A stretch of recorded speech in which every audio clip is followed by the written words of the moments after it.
another episode of the Travel Family Academy account. My name is Paula. For those of you who don't know who we are an academy for parents created by parents that are, well, our mission is really to help any parent out there that is struggling with the idea of traveling and flying, especially the flying.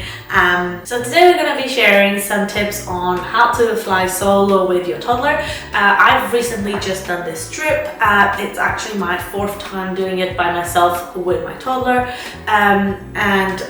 Again, first time, scary as hell, but now I am very confident about it and very comfortable flying on my own, and I really do enjoy it as well. Okay, so first thought, you need to plan ahead.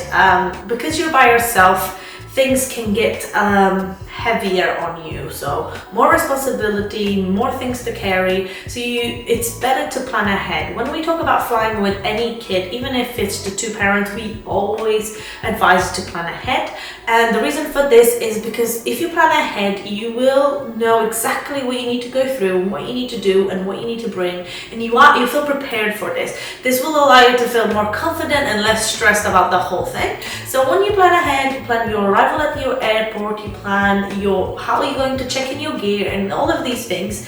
It will make the whole difference for you to know exactly what steps you need to take in order to, get where you need to be, instead of, just rocking up on the day of the flight, get to the airport, and you have no idea what's going on. The level of overwhelmness and stress is ridiculous, and we don't recommend it. So please do plan ahead. And the reason why we say this is because the first time I flew with Flynn, he was already a toddler, I didn't think about how I was going to carry, what I was going to be my carry-on, and how much was that going to pack me and Flynn. So I had the stroller, which I gate checked because it would make it easier. I also had a snack bag, so an actual tote bag filled with snacks. And then I had my actual backpack, which was filled with all the essentials, so diapers and anything like that I might need, and also the entertainment for Flynn. The thing is, I also took my stroller bag and I tried to put my stroller in the bag just about before we started the boarding. So I was struggling with two bags, plus putting a stroller inside the bag and having to run around to try and chase Flynn because I obviously couldn't have him on a carrier while carrying everything else. So it wasn't the ideal situation. I was sweating in the space of 2 minutes. I was already sweating so much that it was just not worth it. The amount of stress I was feeling so overwhelmed, the amount of people that were around, it was just not worth it. I was overwhelmed and for no reason. Like, I just did this to myself without even thinking about it. So when we say about packing wisely, just keep it to a minimum. Like, take only the essentials. If you have if you have a stroller bag, you don't have to carry it with you, especially if you're alone. You don't need that extra hustle for you. Obviously, if you have a nice stroller, then that's a different situation, but we just recommend you to just keep it easy and take it easy and make it simple for yourself. The less you pack, the better. So when we say pack wisely, we mean one bag is enough. Think about yourself, think about your stress. You don't need it. Pack essentials, only pack the amount of food you're gonna really need. You don't need to take any extras.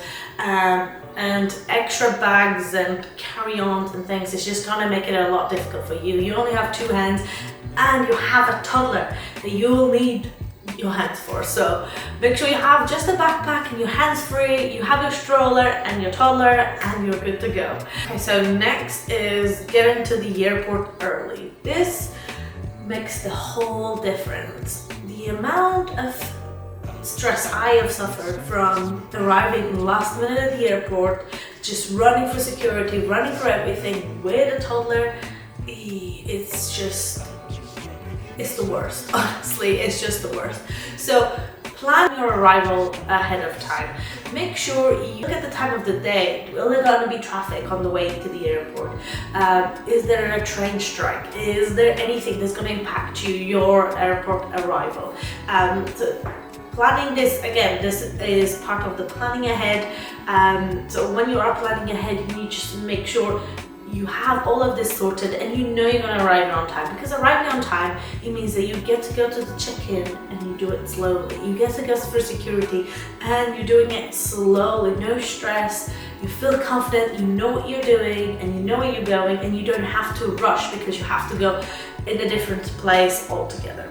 And also, once you are through for all this process, the check-in and the security, it means that you still have enough time for your child to just run around just before boarding the flight, because it means they will take all of their extra energies they have still stored somewhere out before boarding, and more likely they have to sleep after you board. So plan accordingly to this, because honestly it just makes the whole difference.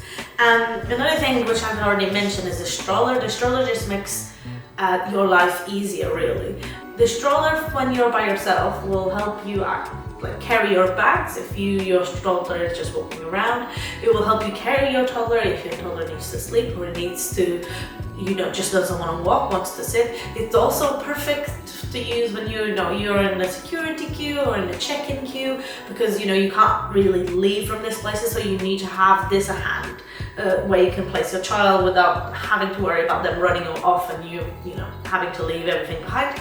So it is very useful to have a stroller with you wherever you go, whenever you are flying solo with your toddler. So please do keep that in mind and make sure you bring it along with you. Okay, next up you have your entertainment. So you need to make sure you bring activities for your toddler to make sure you can have a bored tantrum prawn toddler on flight. So you can bring activities that are engaging and developmental. This type of activities like activity boards and stickers or even tape, activities that they will play for long periods of time and actually captivates their attention, rather than they play for it for 5 minutes and then it's gone. So it's good to have all of these activities, as well as good to bring new activities on flight so it's more exciting. We wouldn't recommend you bringing just a new toy that your child has never seen or ever played to anything remotely like it. What we would recommend is testing it out a few weeks prior to the flight. So you have new toys, or you saw these new toys that are perfect for flying, but you don't know if your child enjoys them. We recommend buying them, test them out a few weeks before, see how they play with this, see which ones they play with the most, see which ones they enjoy the most, hide them back again, and then bring them out on flight.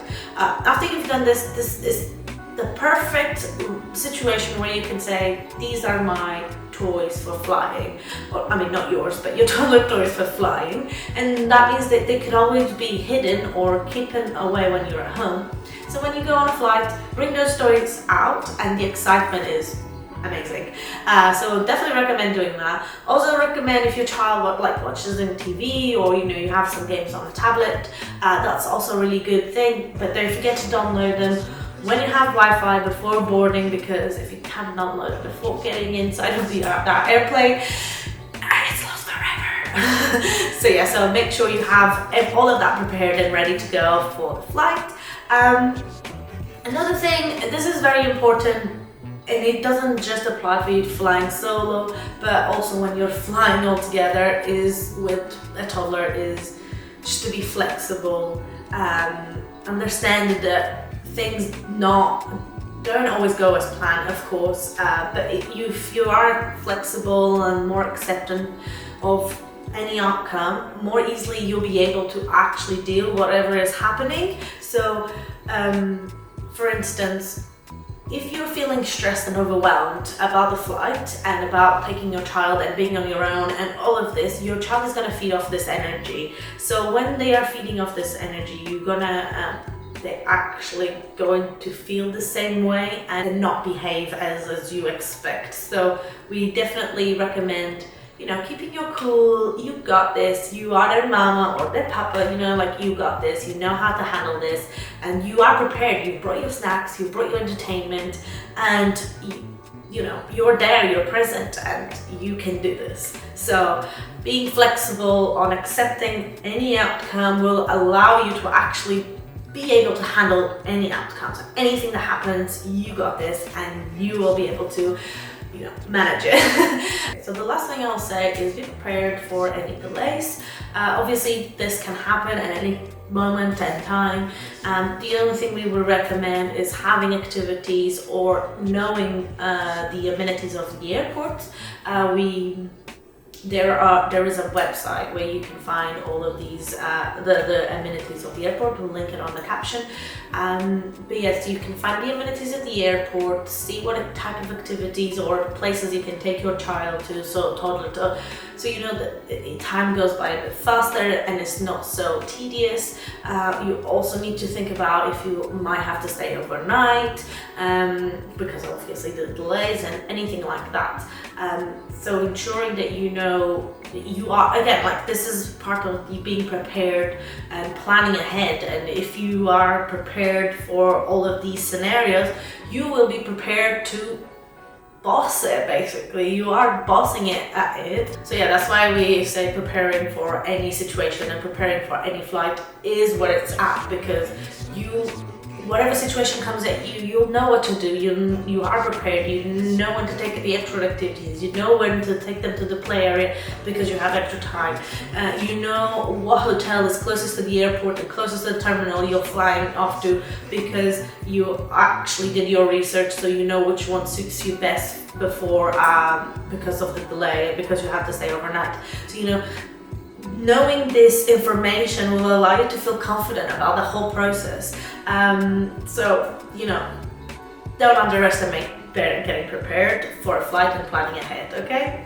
And last thing, actually, I said the other one was going to be the last thing, but this one's actually the last thing I'm going to say, which is solo flying with the toddler is absolutely great. Because once you are inside of that airplane, you kind of disconnect from everything else and you just focus on what you need to do and what you need to get done and how can I be there for my child. And it's such a great bonding experience. I said it there, I've done it 4 times and it's been great. Like, it's just grown our bond on flying, just the 2 of us, and it's just been getting better and better every time. So make the most of it and enjoy the time with your toddler, and I hope you have the best of times and the best flight. Please do let us know how it goes, and if you have any more questions on the topic and anything that you want to know, just comment them below, and we can't wait to hear all about it. Thank you so much for listening. We will be posting a weekly video on flying with babies and toddlers, so make sure you don't miss it. And I'll see you next week. So thank you for listening. Bye.